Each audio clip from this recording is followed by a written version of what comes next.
Welcome to Sci-Fi Stories. If you love stories of courage and mystery, make sure to subscribe and join our growing community. The predator cubs were never meant to be trained. They were born on Vakesh 4, a death world wrapped in stormlight and bone forests. Apex lineage. Pack hunters. Neural bond capable. Military applications, extreme. The Galactic Security Directorate had acquired 6 of them after a border conflict. The official goal? Weaponization. The unofficial reality? Survival. For 8 standard weeks, elite alien handlers attempted to assert dominance. Shock batons. Sonic commands. Alpha posturing displays. The cubs responded with snarls that vibrated through reinforced steel. They did not obey. They evaluated. They watched from shadows with ember-bright eyes. Lieutenant Drax's corps stood in the observation deck above Containment Hall 7, arms folded behind his armored spine. They recognized strength, he growled. Increase pressure. Below, a handler stepped forward and barked a command in Vakesh battle dialect. One cub yawned. Another deliberately turned its back. The largest, midnight furred with silver streaks along its shoulders, locked eyes with the handler, and slowly unsheathed one curved claw against the floor. Not an attack. A warning. The Directorate called them assets. But these were not assets. They were sovereign minds wrapped in muscle and instinct. And they refused to kneel. Then the human arrived. Cadet Aria Veil of Earth did not wear combat plating. She wore standard grey training fatigues and a soft expression that seemed wildly misplaced in a facility built for control. Lieutenant Cole watched her through the glass. "This is a waste of time," he muttered. "They will sense weakness." Arya stepped into the containment hall. No baton.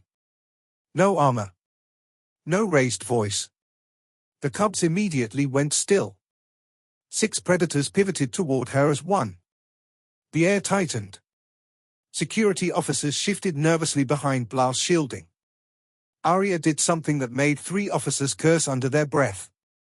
She sat down. Not stood. Not squared shoulders. She sat cross-legged on the cold floor. And she waited. No command came from her lips.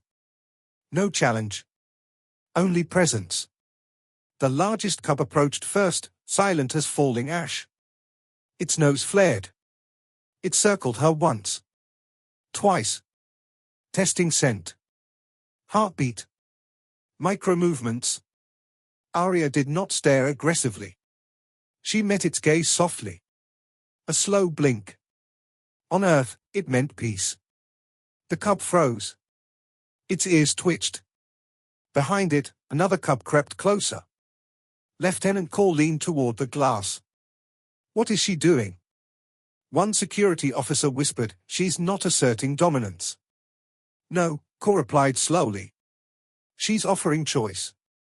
The midnight third cub stepped within arm's reach.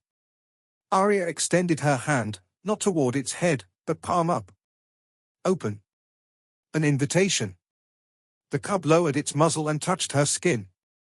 The entire hall exhaled. Then something extraordinary happened.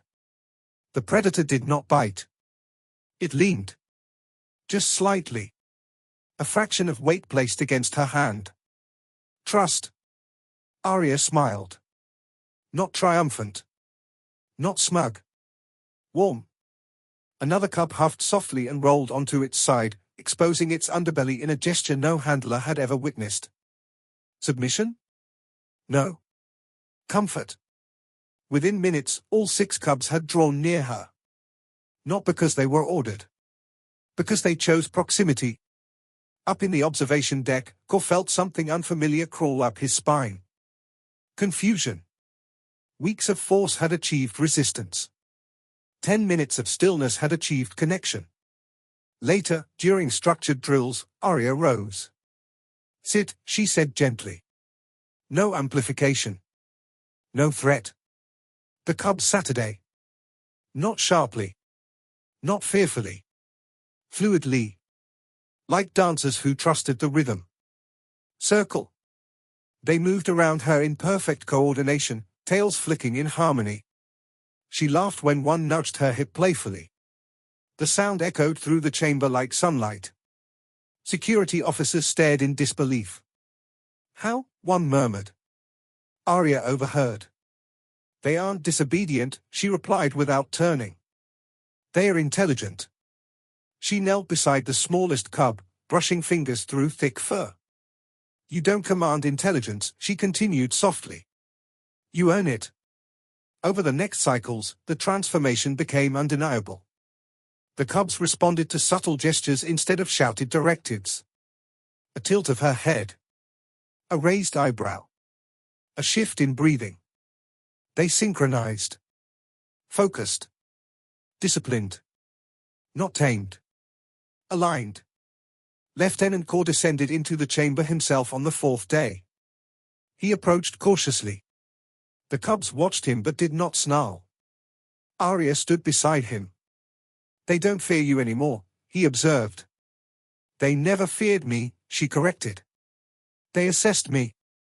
And found you worthy." She shrugged lightly. "I respected them first." He looked at the massive midnight cub now resting calmly at her side. "You could make them weapons." Arya's expression sharpened slightly. "They already are." He frowned. She met his gaze. "But weapons choose how they are used."